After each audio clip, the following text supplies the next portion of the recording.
In this video, I'm going to show you how to embed Typeform into WordPress. So before we begin, I must warn you that for this, you need a premium plan, which is called a business plan inside WordPress, okay? This will not work in the free plan, you need a business plan. Now that we know this, let's move on.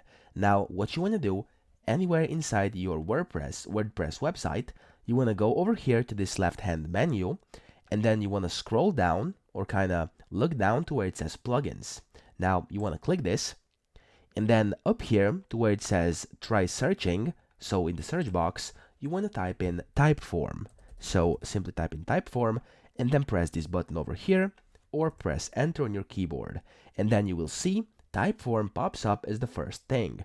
Now you want to click this, and then if you have upgraded your account on the business plan, so as you can see, it says Typeform is free on the business plan. I don't have the business plan on this account, so I would have to upgrade and activate. However, if you are logged in with your business plan of WordPress, you will simply be able to activate it, and that's it. So it's very simple. You can embed it just like that via the plugins menu inside WordPress. So I hope this video helped you out, and if it did, please subscribe to the channel and help me out as well.